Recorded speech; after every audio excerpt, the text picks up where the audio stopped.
que je vais dire, c'est que d'abord le Sénégal a perdu un grand intellectuel qui était dans tous les combats, qui s'est illustré de très forte manière sur le plan politique, sur le plan social. Mais également le Jolof a perdu. Le Jolof a perdu un de ses dignes fils parce qu'il ne l'a jamais manifesté. Mais Malick Ndiaye, c'est le neveu de Boun Albouri Ndiaye. C'est le petit-fils du de Boun Albouri Ndiaye parce que sa mère est fille de Boun Albouri. Donc, mais il n'a jamais manifesté. Il a été très proche du Jolof et de ses préoccupations, très proche des Sénégalais. ci wolof. waaw li ñu mën a wax rek mooy d'abord dañuy sant yàlla di ñaanal nga xam ne kii moo fi jógee muy suñu xarit professeur Malick Ndiaye muy ku ñëpp ràññee woon ci Sénégal ndax ay position Malick Ndiaye yaakaar naa ne boo d'accord rek moom boo d'accord bokk na koo xam ne kii lépp loo xam ne lii askan wi da ko daan xeex kenn du ko jiitu ci kenn du ko ci jiitu donc loolu la ñu ko xamee kon Sénégal ñàkk na waaye nag Jolof ñàkk na parce que Malick nii te daawu ko doxee daawu ko waxee maamam mooy Boun Albouri Ndiaye ndax Boun Albouri moo jur yaayam kon lu am solo loo xam ne lii waroon na ko mën a taxawee di ko wane te wanewu ko ci taxawaayam waaye mi ngi doon taxawu Jolof fi nga xam ne fii fa la bokk fa la cosaanoo loolu moo waral tey Jolof kenn desul pour ñëw également accompagner ko à sa dernière demeure jërëjëf. Bon, vous savez, Malick est un compagnon de longue date. Je le connais depuis plus de 45 ans maintenant. On s'est connus dans le mouvement étudiant déjà en France. Et on est dans les mêmes mouvements politiques, trotskistes et autres. Donc, bon, je le connais vraiment depuis... on a toujours échangé. C'était un ami, un frère. Et à l'université aussi... on a continué à partager les mêmes idées, les mêmes combats. C'est un homme exceptionnel que nous avons perdu, un intellectuel hors pair que nous avons perdu. Et c'est pourquoi, bien sûr, nous devions d'être là pour sa mémoire. Malick Ndiaye man dama ko xam bu yàgg ëpp na ñeent fukki at ak juróom sax ëpp na ko bu nu nekkee France laa ko xamoon ñu yàgg ñu waxtaan foofu ñu bokkoon ci mouvement étudiants yi foofu association des étudiants sénégalais en France ñu bokk ci mouvement politique yi foofu mouvement trotskiste ak yooyu ñu ñëw ba fii continuer di bokk ay mouvement muy nekk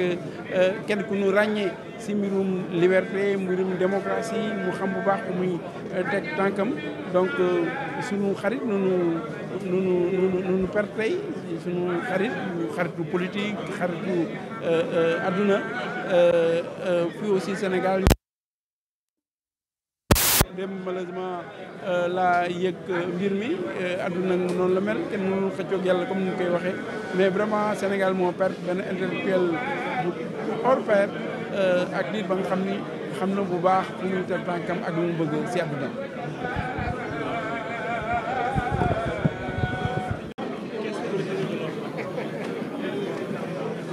C'était un professeur qui avait compris que la lutte se faisait dans les amphithéâtres, mais également en dehors des amphithéâtres. Contrairement à beaucoup d'autres universitaires,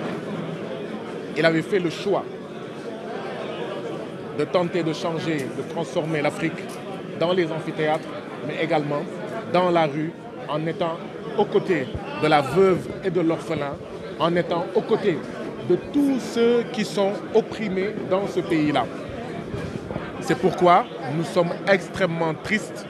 extrêmement attristés de la nouvelle de sa disparition qui nous laisse sans voix. Ces dernières années, depuis au moins 10 ans, le professeur Malick Ndiaye était visible partout. Partout où il y avait des luttes citoyennes, partout où il y avait des luttes de travailleurs, partout où il y avait des luttes des populations, il était présent. Donc c'est celui-là que nous perdons aujourd'hui, c'est celui-là que le Sénégal et l'Afrique perdent aujourd'hui. Et nous présentons nos condoléances à sa famille, à ses camarades. Et nous terminons juste par souhaiter qu'Allah l'accueille en son paradis et que la terre de Touba lui soit légère. La seule chose qui nous permet de tenir face à la douleur de sa disparition, c'est de savoir que celui qui sera enterré à Touba, ce n'est pas un homme, c'est une graine de la résistance citoyenne. Donc dañoo ñëw fii tey pour tàggoo suñu tàggoo bu mujj suñu mbokk suñu xarit professeur Malick Ndiaye mi nga xam ne gën saa néew fukki at yii passé kenn naa tablewul taxawaayam ci askan wi ci ñii di sonn ñii ñuy noot ci xeex ngir beneen Sénégal ngir beneen Afrique kooku la ñu ñàkk yàlla na ko yàlla xare aljana yàlla na suuf woyof ci kawam lenn rek moo mun tax ñu dëgër ci naqar bi ci tiis bi mooy leer nañu ne kii ñu nar a rob tey ci Touba nekkatul nit waaye ab jiw la jiw pour beneen Sénégal jiw pour beneen Afrique jërë ngeen jëf. asalaamaaleykum Tata ñu ngi lay nuyu di la ziar bu baax a baax. leen di fay tey am nañu vraiment naqar ñëw fekkee levée du corps professeur Malick Ndiaye mi nga xam ne xam nañ ko depuis daanaka 40 ans ba ñuy gën a nekk jeune bokk nañu parti bokk nañu milité ci association étudiante ca France ba bokkoon aussi ci Macky 2012 bi président Macky Sall di ñëw au pouvoir mu doonoon un grand intellectuel brillant amoon xam-xam surtout amoon yéene pour réewam amoon yéene pour nit ku ñuul amoon yéene pour Afrique ñu ngi koy jaal njabootam yëpp waaye nag bàyyi na fi loo xam ne lii def naa ne génération yi gën a féete ndaw war nañ cee jàng lu bare maa ngi fàttaliku son dernier ouvrage la société Ceddo et l'accaparement l'éthique Ceddo et la société d'accaparement muy analyse yu xóot yu mu def ci sunu réew mi nga xam ne vraiment bëri na loo xam ne nit war na cee mën a jàng ku amoon pas-pas la ku amoon taxawaay la bañkat la woon waaye nag aussi ku amoon enracinement ci culture am ku fonkoon culture fa mu jóge la woon ku fonkoon culture nit ku ñuul ak ku amoon yaakaar aussi ci réewam amoon yaakaar ci askanam yal na yàlla xaare ko àjjana yàlla fay ko li mu def ca ba muy dund ndax moom dafa consacrer toute sa vie au militantisme à la construction intellectuelle dina fi bàyyi vraiment un grand vide waaye nag voilà yàlla dogal yal na yàlla xaare ko àjjana teeru ko ci àjjana parmi les valeureux sénégalais. ban vide la mën a def lañ mën a jàpp ni moom lay def ci li nga xam ne moom mooy politique sénégalais. intellectuel la woon production intellectuelle la amoon di ko def amoon ci vraiment xarañoon ci da ngay d'accord ak moom wala doo d'accord waaye ñëpp reconnaître nañ ko son caractère panafricaniste ku bëggoon xeetu nit ku ñuul la ku bëggoon askanam la ku amoon ambition aussi ci réewam ak bañkat la woon voilà moom alal mosu koo tënk fenn position mosu koo tënk fenn suma xarit la woon nag bi ñu gisee yàggul maa ngi koy jaal soxna Rokhaya di ko jaal famille am yëpp il va laisser un grand vide. C'est un intellectuel critique un intellectuel qui n'avait pas forcément besoin de faire plaisir au roi moom ak noo mënti woon a tollit la mu xalaat ne mooy dëgg mën nga cee d'accord wala nga bañ cee d'accord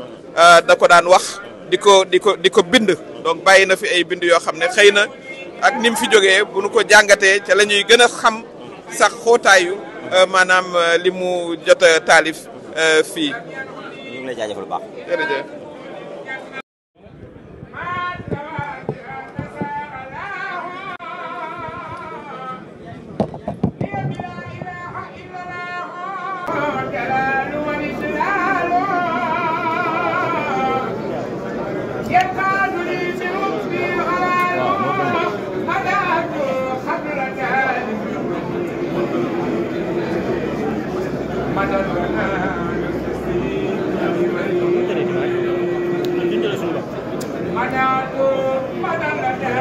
Gracias.